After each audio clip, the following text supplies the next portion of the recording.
Rasulullah bersabda, "Inakum fi zamanin man taraka minkum usra ma ubabihi halaka. Summa ya'ti zamanun man arada minkum bi usri ma ubabihi najah." Rasulullah bersabda di hadapan para sahabat, "Wahai sahabat-sahabatku, ketahuilah, kalau kalian kurangi masa perjuangan kalian ini untuk agama ini 10% saja, maka kalian akan binasa." Kenapa? Karena nusratullah, bantuan Allah tidak akan turun bersama kalian. Sehingga sahabat ini kerja agamanya itu stamina watona, totalitas 100%, tidak dikurang-kurang. Namun Rasulullah bersabda, "Wahai sahabatku, ketahuilah, kalau nanti umatku di akhir zaman mampu menghidupkan masa perjuangan agama hanya 10% saja, maka mereka akan berjaya." La ilaha illallah Muhammadun Rasulullah alaihi salatullah wa alihi wal ahibba.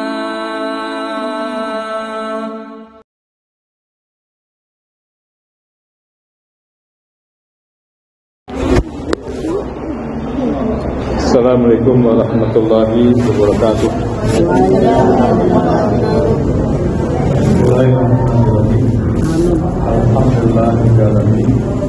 Alhamdulillah, nahmaduhu wa nasta'inuhu wa nastaghfiruh.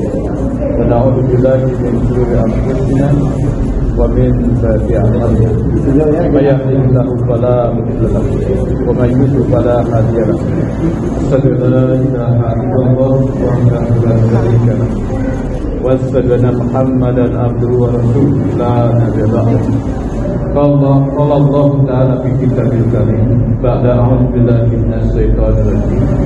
Ya ayyuhalladzina amanu la adlukum ala tijaratin tunjikum min azabin alim. Tu'minuna billahi wa rasulihi wa tujahiduna fi sabilillah bi amwalikum wa anfusikum dzalikum khairum in kuntum ta'lamun. Wa qala Rasulullah sallallahu alaihi wasallam, "Innakum fi zamanin man taraka minkum usra ma huwa bihi halaka. Summa ya'ti zamanun man arada minkum bi usri ma huwa bihi najah." Sadaqallahul azim wa sadaqa rasul karim. Alhamdulillah, alhamdulillah, segala puji bagi Allah atas berkat taufik inayah kita bisa kembali duduk dalam satu majlis yang boleh dikatakan sebagai pikir agama, majlis sebagai pikir agama. Alhamdulillah. Ini Bapak jadi bingung nih, nyebutnya adik-adik atau anak-anak ini bagusnya. Anak-anak aja. Anak-anak aja. Nah, Bapak juga sudah punya anak 4. Ya, yang paling gede kembar, usianya 26 tahun. Muhammad Hasan, Muhammad Husain. Nomor 3-nya Muhammad Haris, usia 23 tahun. Nah, usia yang paling kecil 18 tahun, namanya Anissa Nur Hasanah. Belum masuk perguruan tinggi. Bulan Juli ini masuk ke universitas. Nah, jadi anak-anak aja ya. Masya Allah. Anak-anakku yang dirahmati Allah Subhanahu Wa Taala, kita bisa berkumpul di sini ini berkat taufik hidayah Allah Subhanahu Wa Taala. Bukan kekuatan kita. Semua adalah atas kendali dan kontrol kuasa Allah Subhanahu Wa Taala. Masya Allah. Bapak tidak disengaja untuk bisa hadir di sini. Dulu sudah ada niat untuk silaturahmi, tapi tidak disengaja bisa hadir di sini. Masyaallah, ini rahmat Allah ya, taufik daripada Allah Subhanahu Wa Taala. Jadi namanya Pak Junaidi. Nah, namanya Pak Junaidi. Pak Junaidi ini dari Jakarta, dari Bekasi, Indonesia. Baru selesai silaturahmi di Bangladesh 80 hari, di Pakistan 40 hari. Baru selesai melaksanakan silaturahmi 4 bulan di 2 negara, di Bangladesh 80 hari, di Pakistan 40 hari. Nah, sekarang begitu pulang mau ke Indonesia, begitu transit di KL Kuala Lumpur, ketinggalan pesawat. misflight, masalah. Tapi berkahnya, hikmahnya bisa ketemu dengan adik-adik sekalian, dengan anak-anak sekalian di sini. Bisa silaturahmi ke madrasah Kamarul Huda, masalah. Ini berkat dari rahmat Allah ya, yang tidak disengaja-sengaja ini. Kalau disengaja-sengaja susah ini mau silaturahmi ke sini.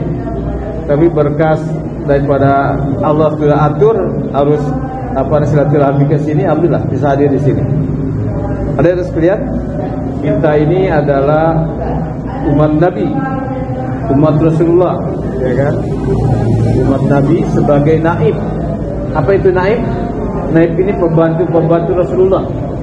Kita ini sebagai naib Rasulullah, pembantu Rasulullah. Kita ini juga sebagai khalifatullah fil ardh, wakil Allah di muka bumi, wakil Allah di muka bumi. Dan kita ini sebagai pewaris kitabullah, pewaris Al-Quran, pewaris kitabullah. Di dalam surah Al-Fatihah saja ada berapa? 7 ayat. 7 ayat. Balighu ani walau ayat, sampaikanlah walau 1 ayat. Alhamdulillah adik-adik sekalian sekarang lagi belajar hafiz. Fadilahnya dalam fadilah Quran sering kita dengar, sering kita baca. Seorang hafiz Quran, laki-laki yang hafal Quran, nanti di akhirat bisa memberikan syafaat kepada berapa? 10 ahli keluarganya. 10 ahli keluarganya, Masya Allah. 10 ahli keluarganya yang sudah masuk neraka, katakanlah, kenapa masuk neraka? Barangkali waktu di dunia terlalu sibuk dengan urusan dunia, sehingga tidak pernah sholat, tidak pernah puasa, tidak pernah melaksanakan ketaatan kepada Allah. Namun dia tidak pernah syirik kepada Allah. Namun dia tidak punya syirik. Apa itu syirik? Menyekutukan Allah. Syirik artinya menyekutukan Allah. Tidak punya tidak punya syirik kepada Allah, tidak pernah menyekutukan Allah. Maka dia masih bisa diangkat nanti oleh anaknya, cucunya, cicitnya, saudara-saudaranya yang hafiz Quran. Seorang hafiz Quran bisa memberikan syafaat berapa? 10 ahli keluarganya. Ahli keluarganya yang tidak ada kesyirikan kepada Allah Subhanahu wa taala. Maka subhanallah. Bahkan nanti seorang hafiz Quran ini akan didudukan di mimbar-mimbar cahaya. Tak kala orang-orang sedang kesusahan, kepanasan di padang mahsyar sana, di akhirat sana kepanasan karena dia tidak punya amalan di dunia, hafiz Quran didudukan dalam mimbar-mimbar cahaya dengan mahkota yang terbuat dari emas. Subhanallah, terbuat dari emas. Dan kedua orang tuanya juga sama, dianugerahkan suatu derajat yang tinggi karena dia telah melahirkan anak yang hafiz Quran. Jadi kedua orang tuanya juga dibanggakan oleh Allah. Asbab daripada anaknya hafiz Quran. Maka sekarang belajar Qurannya sungguh-sungguh, mumpung masih memorinya masih kuat. Memorinya masih banyak memori yang belum terisi. Kalau Bapak ini memorinya sudah lembek karena sudah banyak pikiran-pikiran macam-macam. Tapi kalau anak-anak sekalian ini memorinya masih begitu banyak, sehingga kalau untuk menghafal Quran ini sangat mudah. Kalau untuk belajar Al-Quran sangat mudah. Banyak sangat cepat hafal. Masya Allah. Kalau yang sudah tua seperti Bapak ini cepat lupa. Sebentar sudah lupa lagi. Karena banyak sekali memori yang sudah masuk, yang sudah dipakai. Masya Allah. Anak-anakku sekalian, bahwasanya yang paling penting daripada semua ini adalah iman. Paling penting daripada semua ini adalah iman. Nilai iman ini sangat tinggi di sisi Allah ini. Nilai iman sangat tinggi. Satu biji iman Allah hargai dengan surga yang paling kecil sebesar 10 kali dunia ini. Satu bicara iman. Sebicara ini kalau kita melihatnya harus pakai mikroskop. Karena kalau tidak pakai mikroskop tidak kelihatan.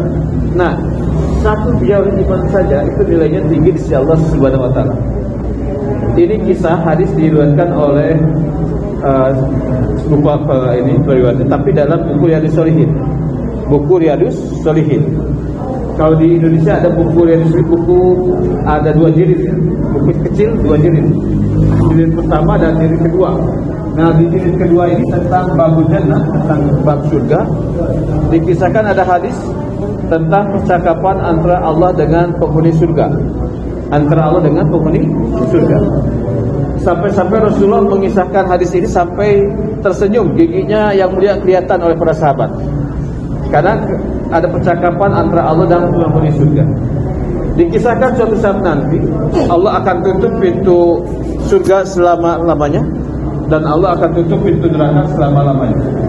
Namun sebelum Allah tutup pintu neraka dan pintu surga, Allah perintahkan malaikat untuk mengecek ke dalam neraka. Wahai malaikatku, coba tengok ke dalam neraka. Masihkah ada orang yang punya satu bijarah iman kepadaku? Maka malaikat terbang nengok ke dalam neraka. Dilihatnya badannya sudah hancur lebur.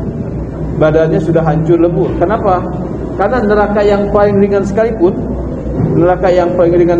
jangan dianggap enteng, sabda Rasulullah. Jangan dianggap enteng, jangan dianggap ringan. Sekalipun serendah-rendah neraka, orang yang dikecemburkan ke dalam kobaran api neraka yang paling ringan sekalipun, maka akan mendidih otaknya. Otaknya akan mendidih. Ini neraka yang paling ringan. Neraka yang paling ringan ini, begitu orang dicemplungkan ke dalam kobaran api neraka yang paling ringan sekalipun, sampai mendidih otak. Naudzubillah.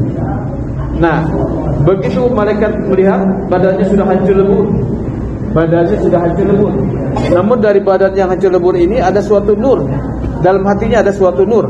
Ini nur daripada kalimat iman, kalimat la ilaha illallah Muhammad Rasulullah. Kalimat iman ini kalimat la ilaha illallah. Kalimat Muhammad ini kalimat amal. Jadi syahadat ini asyhadu alla ilaha illallah wa asyhadu anna Muhammad Rasulullah.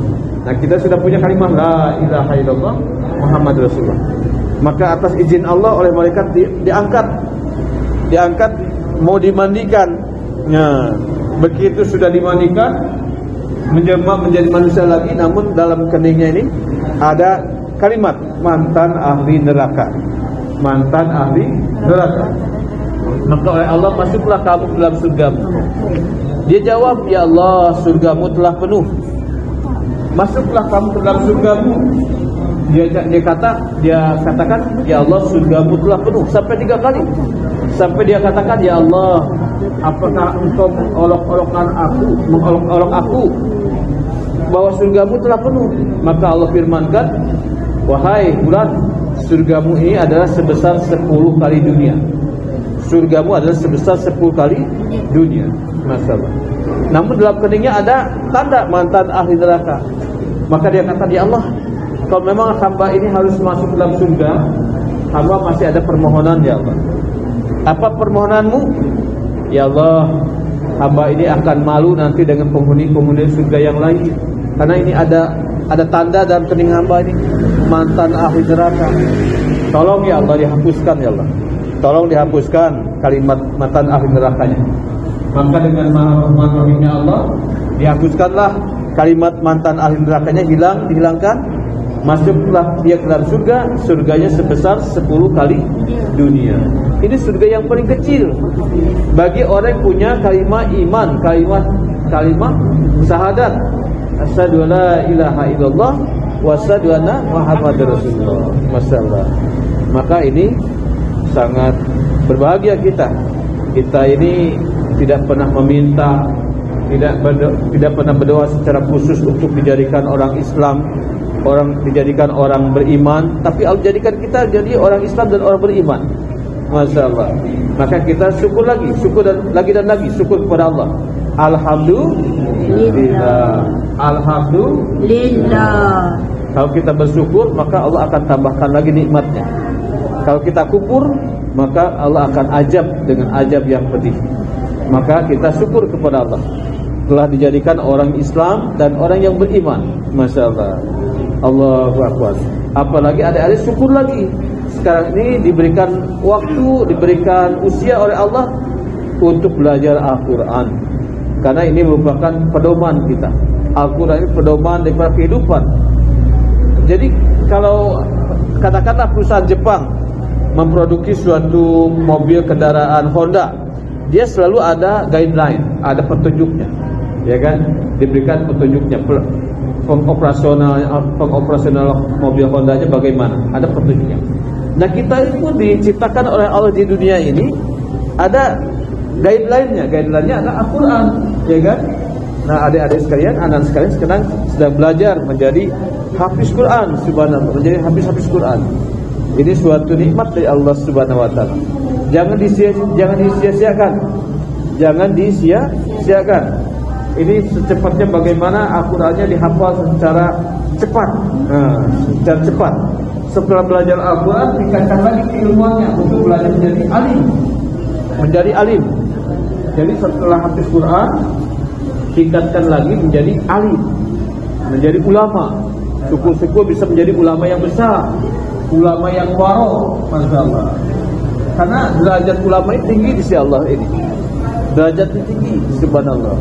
Dan kita semua ini akan belajar dan ikram atau berkhidmat kepada ulama. Ya kan? Kita ini orang-orang umum, ya, akan berkhidmat pada alim ulama. Nah, ulamanya ulama yang alim, yang borok, yang besar, alim ulama yang besar. Masyaallah. Jadi kuasai dulu Al-Quran, setelah menjadi hafiz Quran, lanjutkan menjadi alim. Jangan masalah. Kebetulan Bapak ini sudah silaturahmi ke Pakistan. Di Pakistan ini di Raiwind terutama ada pondok pesantren Raiwind. Di sana ini pondok pesantrennya boleh dikatakan gratis. Pondok pesantren gratis, semuanya gratis. Yang penting kalau mau belanja keperluan pribadi ya berarti harus punya uang pribadi, ya kan? Tapi kalau untuk asramanya, untuk apa makannya itu di sana gratis. Kalau di Raiwind ya, subhanallah. Nah, dari sini berbekal dulu ilmu di sini, setelah hafiz, alim, tingkatkan lagi keilmuannya ke jenjang internasional. Makanya syukur di sini anak-anak sekalian belajar bahasa Arab dan bahasa Inggris, ya kan? Bahasa Arab dan bahasa Inggris. Nanti kalau udah di Raiwind, tingkatkan lagi belajar Urdu.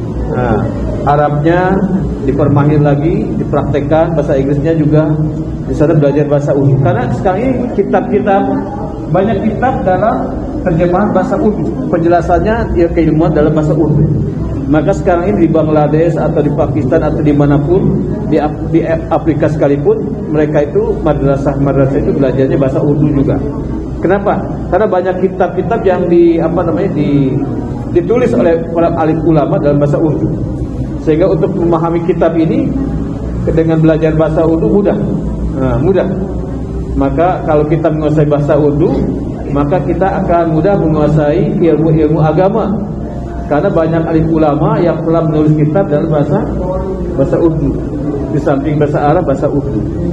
Maka sekarang ini di berbagai pondok-pondok pesantren di madrasah itu diajarkan bahasa Urdu, ya kan? Di Bangladesh juga bahasa Urdu, di Pakistan apalagi.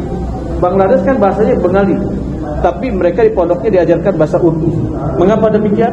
Karena banyak kitab-kitab yang ditulis oleh para alim ulama dalam bahasa Urdu. Untuk menguasai kitab ini kita harus menguasai bahasanya dulu. Maka kita harus menguasai dua. Sekarang ini modal dasarnya bahasa Inggris dan bahasa Arab.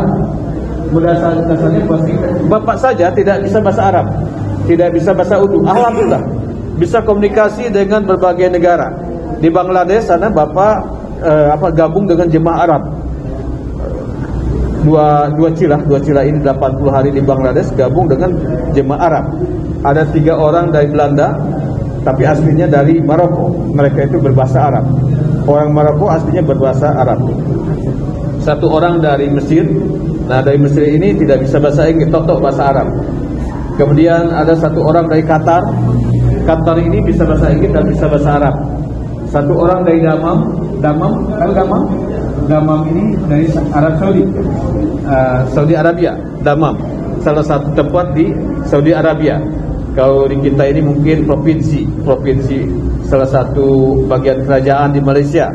Ada Selangor, ya kan? Nah, di sana itu ada namanya Damam di Saudi Arabia. Provinsi Damam. Nah, dia bisa bahasa Arab dan bisa bahasa Inggris, alhamdulillah. Nah, dari 1 orang dari Kyrgyzstan. Kalau dari Kyrgyzstan dalam bahasa Inggris, komunikasi dalam bahasa Inggris Kyrgyzstan, masyaallah. Jadi hanya bisa berbahasa Inggris sedikit saja kita sudah bisa berkomunikasi. Apalagi kalau anak-anak sekalian di samping bahasa Inggris belajar juga bahasa Arab, ya kan? Nanti setelah di Pakistan atau di Bangladesh atau dimanapun belajar lagi bahasa Urdu. Karena untuk penguasaan kitab ini harus menguasai bahasa Urdu, ya kan? Nah, ada sekalian, bahwa kita semua tolong sampaikan kepada kepada orang tua, kepada ayahnya, ya kan, kepada bapaknya, salam dari Pak Junaidi Indonesia. Dan juga tolong sampaikan bahwa Allah Subhanahu wa taala itu menawarkan bisnis. Menawarkan bisnis. Allah menawarkan apa? Bisnis. Menawarkan apa? Bisnis. Sampaikan kepada ayah-ayahnya bahwa ada tawaran bisnis daripada Allah Subhanahu wa taala. Melalui apa? Melalui surat apa? Surat As-Saff. Surat As-Saff. Surat As-Saff ini Quran surat ke-61. Surat As-Saff Quran surat ke-61. Ayatnya ayat berapa? Ayat 10 sampai 13 atau 14 kurang lebih begitu. Jadi ayatnya seperti ini. Bismillahirrahmanirrahim. Ya ayyuhalladzina amanu, wahai orang-orang yang beriman. Ya ayyuhalladzina amanu, wahai orang-orang yang beriman. Hal adulukum, maukah kalian kupertunjukkan suatu tijarah? Apa itu tijarah? Ulama katakan tijarah ini adalah bisnis. Tijarah ini adalah bisnis, perniagaan, perdagangan, bisnis. Bisnis dengan siapa? Bisnis dengan Allah. Bisnis dengan Allah. Yang menawarkan bisnis siapa? Allah, kepada kita semua. Jadi tolong sampaikan kepada bapak-bapaknya, kepada kakek-kakeknya, kepada saudara kakak-kakaknya yang sudah besar, bahwa ada tawaran bisnis dari Allah Subhanahu wa taala melalui surat As-Saff. Surat As-Saff ini surat ke-61. Ayatnya ayat 10 sampai 13. Ya ayyuhalladzina amanu hal adulukum ala tijaratin tunjikum min ajabin alim. Wahai orang-orang beriman, maukah kalian mempertunjukkan suatu tijarah, suatu bisnis, suatu perniagaan yang dapat menyelamatkan kalian dari ajabku yang sangat pedih. Min ajabin alim. Ajab Allah ini sangat pedih. Jangan dianggap enteng, Rasulullah sabdakan. Jangan dianggap ringan. Masalah. Apa itu bisnisnya? Bisnisnya apa bisnisnya? Bisnisnya apa? Tu'minuna billah. Berimanlah kepada Allah wa rasulihi, dan ikutilah contoh-contoh kehidupan Rasulullah. Wa tujahiduna fisabilillah, dan berangkatlah fisabilillah, berangkatlah di jalan Allah fisabilillah. Keluarlah di jalan Allah fisabilillah dengan prasyarat bi amwalikum wa anfusikum, dengan harta dan dirimu. Sejatinya harta, diri dan waktu kita ini milik Allah. Bahkan nyawa kita pun, jiwa kita pun milik Allah, bukan milik kita. Namun dalam ayat ini dianggap, direken seolah-olah milik kita. Dalikum helakum in kuntum ta'lamun. Itulah yang terlebih baik bagi kalian jika kalian mengetahuinya. Itulah yang terlebih baik bagi kalian jika kalian mengetahuinya. Jadi dalam hal ini ulama katakan Allah ini memberikan pilihan kepada kita semua. Jadi bilang kepada ayahnya, kepada kakeknya, kepada kakak-kakaknya yang sudah besar, yang sudah dewasa, bahwa Allah memberikan pilihan, tidak memberikan paksaan. Sebetulnya Allah bisa saja memaksa kita, kun fayakun, sujud kepada Allah. Allah perintahkan kita untuk sujud kepada Allah. Namun Allah tidak mau melakukan hal tersebut. Allah memberikan pilihan bebas. Kemudian kalau kita mau melaksanakan bisnis dengan Allah, yakni apa bisnisnya? Beriman kepada Allah, ikut contoh-contoh kehidupan Rasulullah, dan mau keluar di jalan Allah, Allah memberikan pahala kepada kita. Apa pahalanya? Yaghfir lakum dzunubakum. Allah akan memberikan ampunan. Allah akan mengampuni seluruh dosa-dosa kita. Dosa dari bayi sampai dewasa Allah akan ampuni. Allah akan mengampuni dosa-dosa kita. Kemudian Allah akan memberikan memberi dengan pengorbanan kita dengan surganya. Apa surga apa? Surga Aden. Di mana di bawah surga Aden ini ada sungai-sungai yang mengalir. Di bawah surga Aden ini ada sungai-sungai yang mengalir. Ada sungai susu, ada sungai madu, ada sungai araknya arak putih, Pak. Kalau di dunia arak putih ini berupa botol dan haram. Kalau di dunia arak ini, aqua ini berupa botol dan haram. Tapi kalau di bawah surga Aden ini berupa sungai, sungai arak putih dan halal. Kemudian dalam ayat selanjutnya Allah akan memberikan pertolongan dan kemenangan yang dekat. Allah akan memberikan pertolongan dan kemenangan yang dekat kepada kita. Subhanallah. Anak-anak sekalian, sampaikan juga kepada ayahnya, orang tuanya, kakeknya, dan kakak-kakaknya yang sudah dewasa, bahwa petunjuk pelaksanaan, guidance, petunjuk pelaksanaan, jukrak, petunjuk pelaksanaan daripada ayat ini, perdagangan bisnis dengan Allah itu dalam hadis yang diriwayatkan oleh siapa? Oleh Abu Hurairah. Hadis yang diriwayatkan oleh siapa? Abu Hurairah. Dalam kitab Sunan At-Tirmidzi. Kitab apa? Kitab Sunan At-Tirmidzi. Dalam babul pitan. Babul pitan. Nomor hadisnya 2193. Nomor hadisnya 2193. Rasulullah bersabda, "Inakum fi zamanin man taraka bikum usra ma ubabihi halaka. Summa ya'ti zamanun man arriku bi usri ma ubabihi najah." Jadi kurang lebih artinya adalah, wahai sahabat-sahabatku, Rasulullah bersabda di hadapan para sahabat, wahai sahabat-sahabatku, ketahuilah, kalau kalian kurangi masa perjuangan kalian ini untuk agama ini 1/10 saja, 10% saja, maka kalian akan binasa. Kalian akan binasa. Kenapa? Karena nusratullah, bantuan Allah tidak akan turun sama kalian. Sehingga sahabat ini kerja agamanya itu stamina watona, totalitas 100%, 100% tidak dikurang-kurang. Namun Rasulullah bersabda, wahai sahabatku, ketahuilah, kalau nanti umatku di akhir zaman mampu menghidupkan masa perjuangan agama hanya 1/10 saja, 1/10 saja, 10% saja, maka mereka akan berjaya. Mereka akan berjaya. Mereka akan berjaya. Akan sukses. Hanya 1/10 saja, 10% saja akan berjaya. 1/10 dari seumur hidup kita ini adalah, katakan kepada ayahnya, kakeknya, orang tuanya, kakak-kakaknya 4 bulan. 1/10 dari seumur hidup kita berapa? 4 bulan. 1/10 dari seumur hidup kita 4 bulan. Kemudian tiap tahun 40 hari. Tiap tahun 40 hari.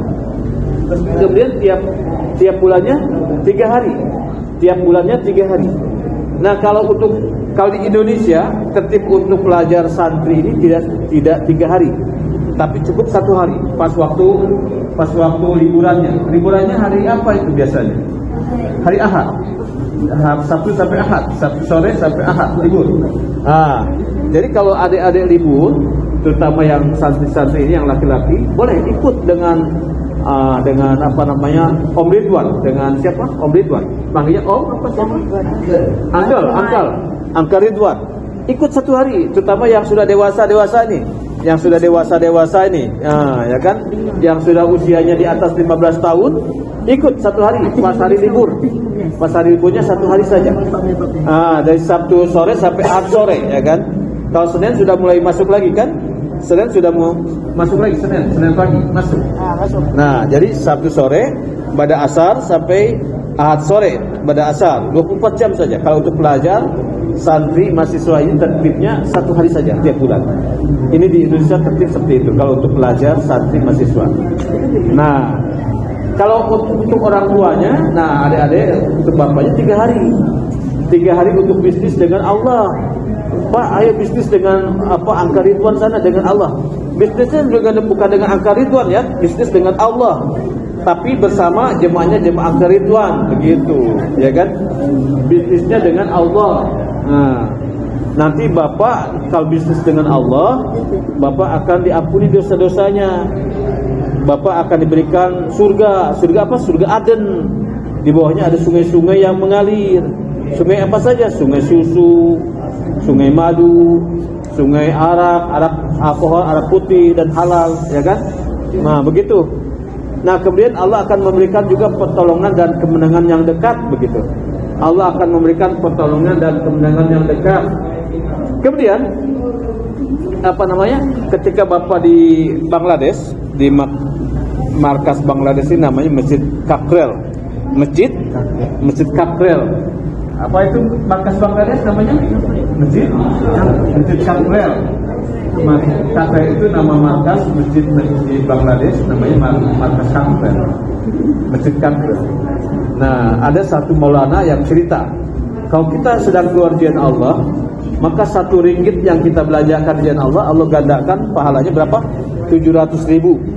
700.000. Tapi kalau kita beramal, apa amalnya? Sholat misalkan, sholat, puasa, baca Quran, kemudian saum, puasa, akan dilipat gandakan lagi 700 lagi oleh Allah.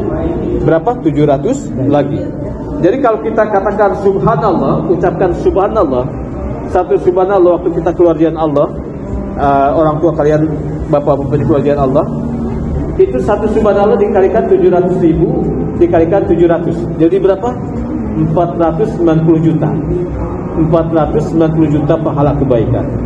Di sisi Allah. Jadi 1 subhanallah, 1 huruf Al-Quran yang dibaca, alif lam mim, 1 huruf alif lam mim, 1 huruf saja 490 juta kebaikan.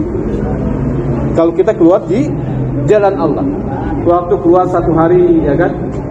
Waktu sedang keluar 1 hari, sedang keluar 3 hari, ya kan?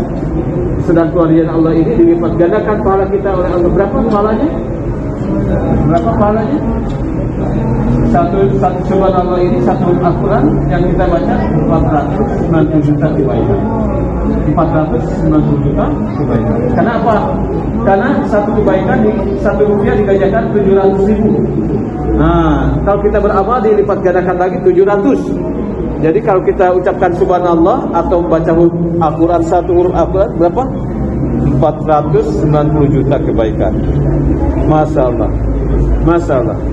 Kalau kita keluarnya di bulan puasa Ramadan, kalau di Bangladesh sama di Pakistan, madrasah ini liburnya Ramadan. Maka mereka keluar kembali di Ramadan ini ada kurang lebih 4.000 jemaah keluar, gabungan dari madrasah. Nah, di Pakistan juga rame. Ada 154 negara, orang-orang dari 154 negara hadir di Raywin. Apa itu Raywin? Raywin ini markas Pakistan. Markas dakwah Pakistan namanya Raywin. Kalau markas Bangladesh namanya Kakrel. Nah, Masjid Kakrel. Kalau markas Pakistan namanya Masjid Raywin. Nah, di Raywin ada orang-orang yang hadir dari 154 negara kemarin, ketika Ramadan kemarin. Karena madrasah-madrasah kebanyakan libur ketika musim Ramadan. Masya Allah. Kalau di sini Ramadan libur kan? Di sini libur juga. 3 minggu. Subhanallah. 3 minggu libur. Nah, 3 minggu libur dipakai untuk keluar jalan Allah. Keluar di jalan Allah bersama Angka Ridwan. Besok tanggal 29, 30, 31 Juli ya. Itu ada istimewa Malaysia di Sabah. Di Bepot ada istimewa. Apa itu istimewa? Istimewa ini berkumpul orang-orang seluruh Islam Malaysia yang aktif dakwah di Sabah. Nah, anak-anak sekalian berdoa kepada Allah. Doanya ketika setelah sholat, doa, ya Allah sukseskan istimewa Sabah, istimewa Bepot Sabah, tanggal 29, 30, 31 Juli. Nah, ya kan? Tanda suksesnya istimewa ini bagaimana bisa mengeluarkan jemaah ke seluruh alam sebanyak-banyaknya. Bagaimana suksesnya istimewa? Istimewa ini adalah berhimpun. Suksesnya istimewa ini kalau bisa mengeluarkan jemaah sebanyak-banyaknya ke seluruh alam. Islam ini adalah rahmatan lil alamin. Agama Islam ini agama rahmatan lil alamin. Sedangkan Allah kita ada Rabbul Alamin. Allah untuk seluruh alam. Tuhan untuk seluruh alam, Rabbul Alamin. Islam ini adalah agama rahmatan lil alamin. Rahmatan lil alamin. Agama Islam adalah agama rahmatan lil alamin. Rahmat untuk seluruh alam. Jadi Islam ini bukan hanya rahmatan lil Malaka. Islam bukan hanya rahmatan lil Malaysia, tapi rahmatan lil alamin. Rahmatan lil alamin. Allah kita adalah Rabbul Alamin. Rabbul Alamin. Allah untuk seluruh alam. Masya Allah. Tuhan untuk seluruh alam. Allah kita ini agamanya rahmatan lil alamin. Sebagai wujud rahmatan lil alamin ini, maka harus ada pergerakan silaturahmi. Bagaimana dari kata-kata dari Malaka ini mengeluarkan jemaah ke seluruh alam. Nah, bagaimana jemaah seluruh alam ini datang hadir di Malaka untuk saling mengingatkan. Ini dalilnya apa dalilnya? Surat At-Taubah ayat 100. Dalilnya surat At-Taubah ayat 100. Nah, boleh yang sudah hafal 7 juz tadi siapa? Surah At-Taubah ayat 100 coba dibaca. Ya? 100, ayat 100. Bismillahirrahmanirrahim. Wasabiqunal awaluna minal muhajirin wal ansar walladzina tabauhum bi ihsan ila akhir ayat. Nah, begitu ayatnya. Jadi surah At-Taubah ayat 100 ini adalah itu dalilnya. Orang-orang terdahulu yang masuk Islam, orang-orang terdahulu yang masuk Islam ini adalah pertama orang muhajirin, orang berhijrah, dan orang-orang ansor yang menerima muhajirin, dan orang-orang yang mengikuti mereka dengan baik. Allah ridho kepada mereka, Allah ridho kepada mereka, dan mereka pun ridho kepada Allah Subhanahu wa Ta'ala. Jadi dalilnya surah At-Taubah ayat berapa tadi? Ayat 100. Wasabiqunal awaluna minal muhajirin wal ansar walladzina tabauhum bi ihsan. Ila akhir ayat. Bapak bukan alim. Bapak ini kalau di Jakarta atau di Bekasi di Indonesia wakil atau pengacara. Apa kalau di sini bahasa di Malaysia pengacara? Advokat. Advokat. Jadi profesi Bapak ini pengacara advokat. Jadi bukan ustadz. Tapi karena kita ini umat Islam ini adalah agak umat dakwah, kita harus belajar menyampaikan. Semua kita harus belajar banyak menyampaikan. Ya kan? Jadi dalilnya agama ini akan cepat berkembang melalui hijrah dan nusrah. Hijrahnya orang-orang muhajirin dan nusrahnya orang-orang ansor.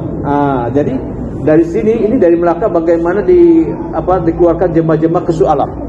Karena Islam ini rahmatan lil alamin, rahmatan lil alamin. Islam bukan rahmatan hanya lil Malaka. Islam bukan hanya rahmatan lil Selangor. Islam bukan hanya rahmatan lil Malaysia, tapi rahmatan lil alamin. Maka harus dibentuk jemaah-jemaah ke seluruh alam. Nah, bagaimana jemaah seluruh alam datang di Malaka untuk saling mengingatkan dalam keimanan, dalam keislaman, dalam ukhuwah Islamiyah, ya kan? Nah, harus seperti itu. Ini dalilnya surah At-Taubah ayat 100, ya kan? Jadi seperti itu. Seperti kolam, tahu kolam? Tahu kolam? Kolam ini kan ada air. Airnya itu harus mengalir. Kalau airnya kolamnya tidak mengalir, maka akan di situ akan banyak jentik-jentik nyamuk. Akan banyak penyakit-penyakit, banyak kotoran-kotoran. Nah, umat Islam kalau tidak mengalir akan banyak kotoran, banyak maksiat di kampung kita. Ya kan? Kalau di kampung kita tidak mengalir, tidak mengeluarkan jemaah ke seluruh alam, tidak menerima jemaah seluruh alam di kampung kita, di masjid kita, maka di kampung ini akan ada maksiat-maksiat, kotoran-kotoran. Seperti apa namanya? Seperti kolam. Kolam ini kalau airnya tidak mengalir, maka airnya diam, mengendap, maka akan terjadilah jentik-jentik nyamuk. Terjadi kotoran-kotoran, penyakit-penyakit. Nah, umat Islam kalau tidak mengalir, apalagi sekarang kita dihantam, diserang oleh berbagai fitnah oleh orang-orang ahli zalim, orang-orang kufar, orang-orang kafir, dari kanan, kiri, belakang, dari depan, dari atas, dari bawah, masalah. Kalau kita tidak saling ingatkan, maka kita akan hanyut terbawa oleh fitnah tersebut, terbawa oleh maksiat tersebut. Maka kita harus mengalir, kirim jemaah ke seluruh alam, menerima jemaah seluruh alam, di masjid kita, di kampung kita. Insya Allah dari sini bagaimana mengirim jemaah ke Indonesia, ke Bekasi. Nanti dari Bekasi kirim jemaah ke sini, ke Malaka, masalah. Saling kirim jemaah, ya kan? Nah, itu akan indah nantinya, akan indah. Karena kita ini adalah rahmatan lil alamin. Tuhan kita ada Rabbul Alamin, Tuhan semesta alam. Maka kita harus bagaimana siap untuk menjadi ahli dakwah ke seluruh alam, ya kan? Sekarang alhamdulillah anak-anak sekarang belajar bahasa Inggris, belajar bahasa Arab, besok tingkatkan lagi penguasaan ilmunya, belajar bahasa Urdu, ya kan? Untuk menguasai ilmu ini seperti itu, ya kan? bapak saya tidak bisa bahasa Urdu, tidak bisa bahasa Arab, hanya bisa belajar bahasa Inggris sedikit, bisa nyambung.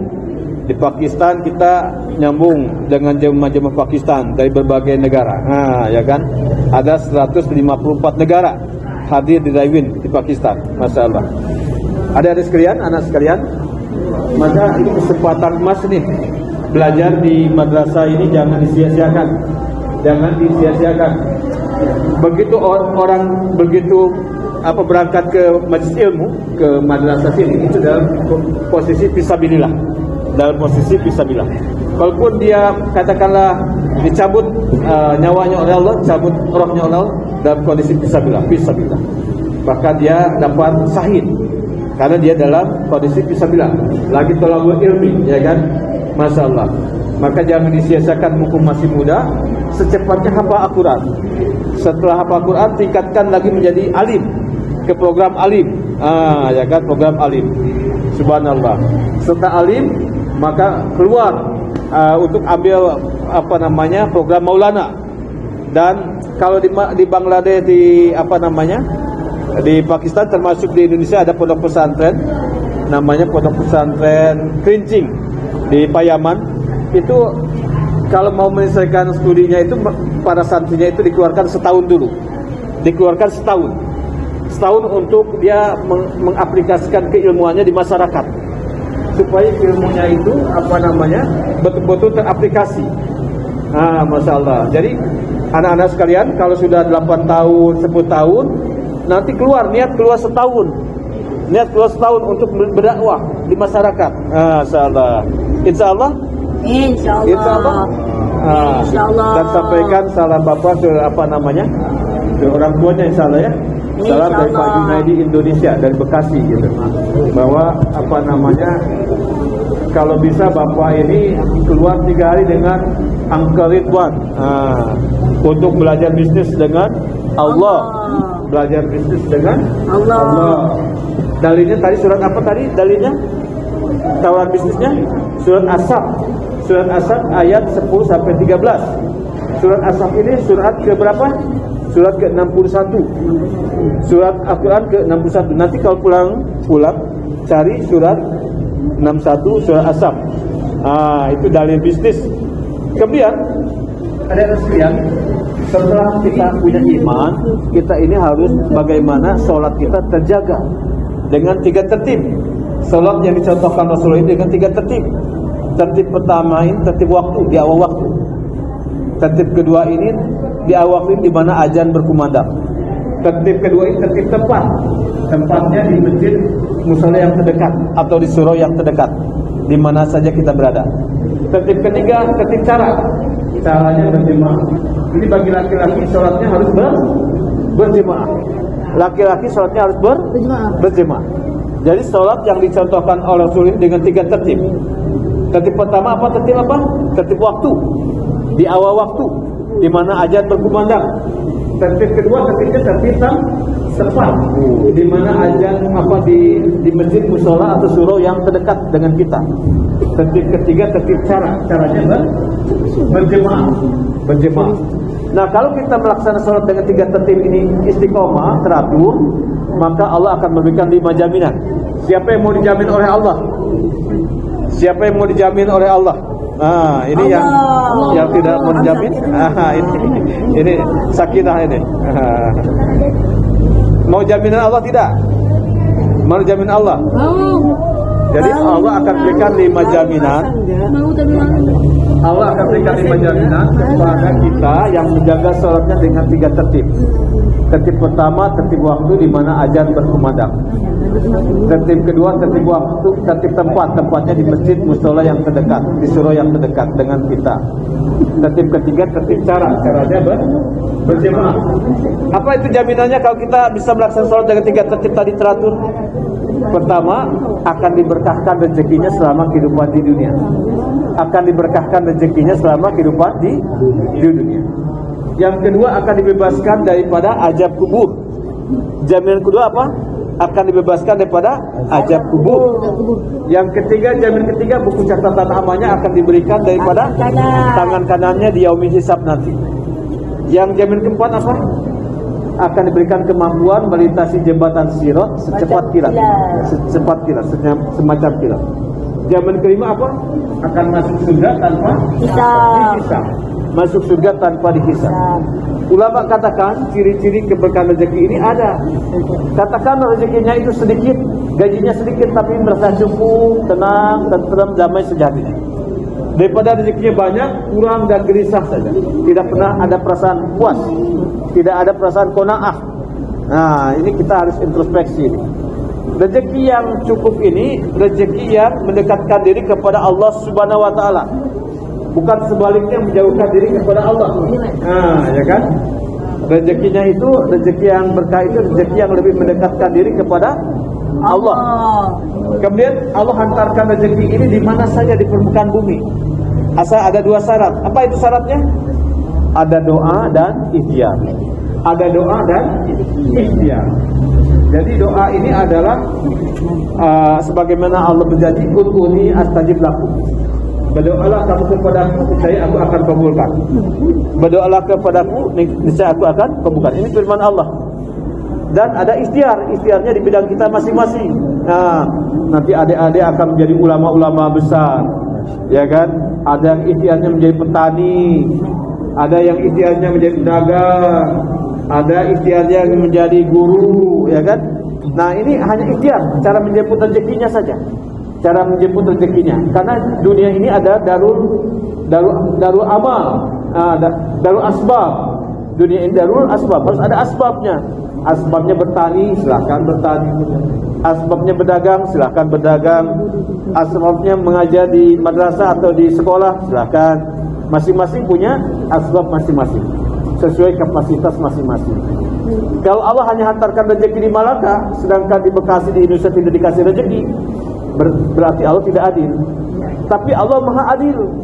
Allah Maha Adil. Allah hantarkan rezeki di seluruh permukaan bumi. Wa min dabatin fil ardi ila ala rizquha. Semua yang bernyawa di dunia ini Allah dijamin Allah rezekinya. Jangan takut. Asal ada dua cara, ada doa dan ikhtiar. Ya kan?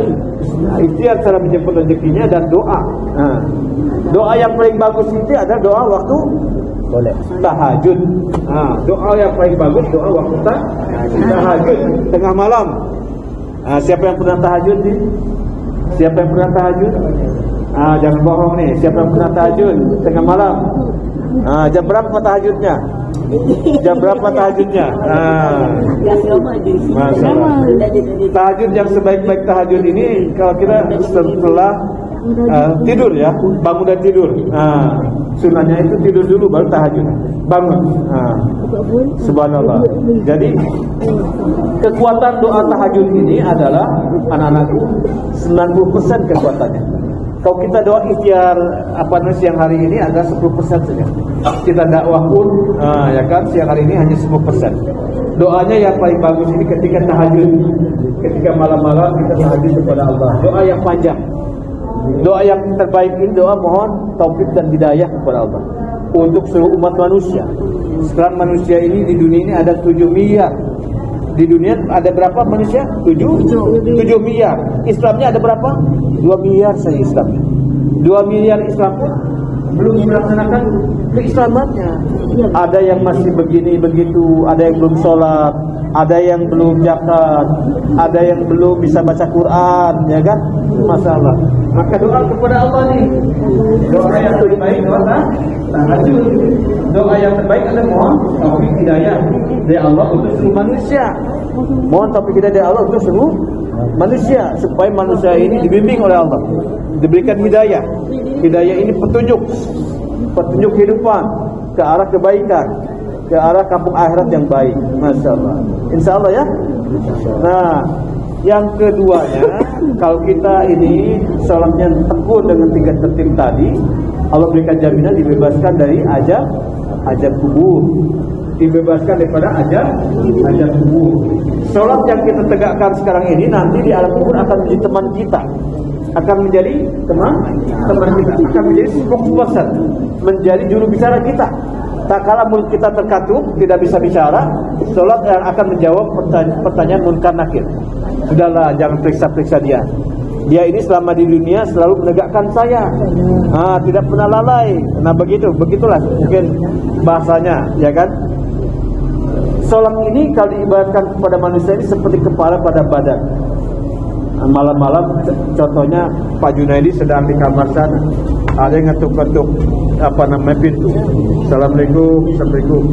Ketika dibukakan, oh ternyata Pak Ridwan, Angka Ridwan. Silahkan masuk Pak Ridwan. Ya kan? Tapi begitu malam-malam yang lain ada yang ngetuk-ngetuk pintu. Begitu dibuka ternyata tidak ada kepalanya. Apa itu? Tentu. Bukan golongan manusia, ya kan? Kita pun takut. Nah, begitupun kita ini beramal sedekah, kita ini melaksanakan haji, kita ini katakanlah membaca Al-Quran, tapi tidak pernah sholat. Ini amalan-amalan tersebut akan tertolak di sisi Allah Subhanahu Wa Taala. Akan tertolak. Kenapa? Karena kepalanya tidak ada. Kepala segala amalan ini adalah sholat. Sampai-sampai Rasulullah ini untuk menerima wahyu sholat ini harus menghadap Allah langsung. Ketika Rasulullah menghadap Allah langsung ini ke Sidratul Muntaha, ya kan, bersama malaikat Jibril, diperlihatkan oleh Allah ini ada suatu gambaran cahaya. Ada nur dari muka bumi naik ke aras Allah, ke langit. Dan ada cahaya nur dari langit, dari aras Allah ke muka bumi. Sehingga Rasulullah ini heran. Bertanya kepada malaikat Jibril, wahai Jibril, ini maknanya apa? Ada nur, cahaya yang naik dari muka bumi ke aras Allah, ke langit. Ada nur, cahaya dari langit ke muka bumi. Ini maknanya apa? Maka malaikat Jibril menjawab, ya Muhammad, sejujurnya cahaya nur yang naik dari muka bumi ke aras Allah ini adalah amalan penghuni bumi. Salat kita, puasa kita, baca Quran kita, zakat kita, jariyah kita, zikir kita, semuanya naik ke aras Allah.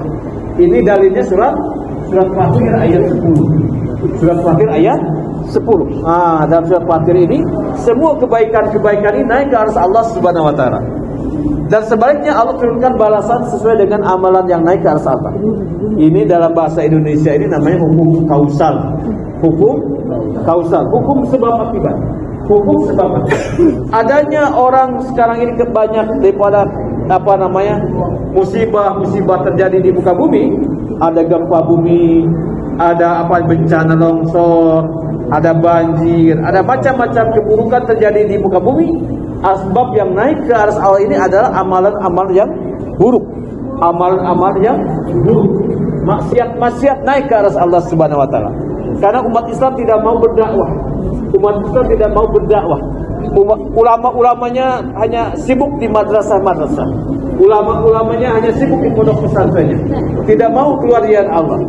Umat tidak ada bimbingan daripada alim ulama. Masalah. Sehingga umat berduyun-duyun ke arah maksiat.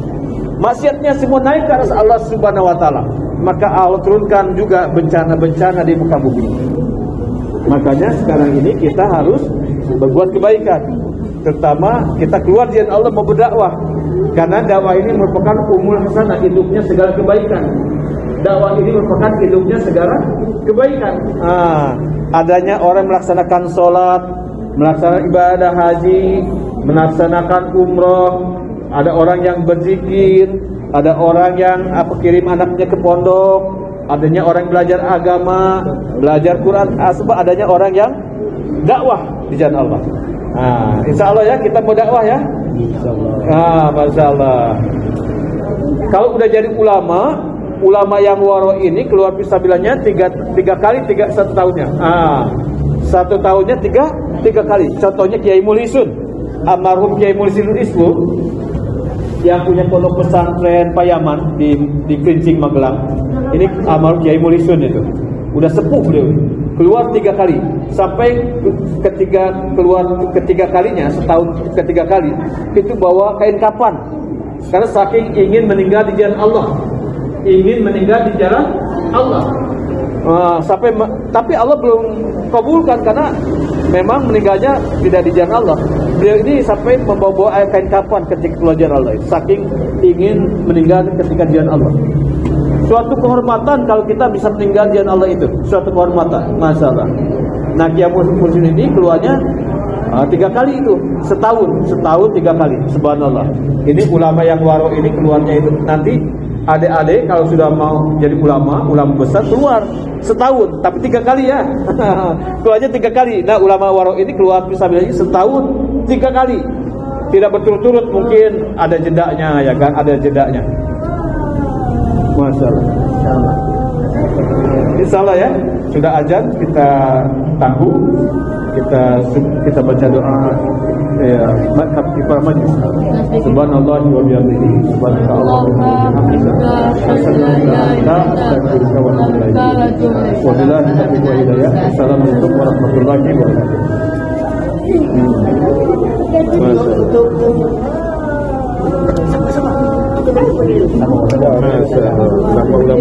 Ulama waro ya.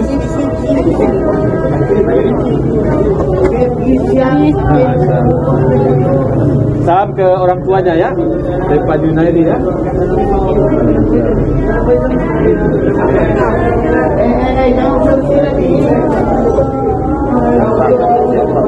Ya.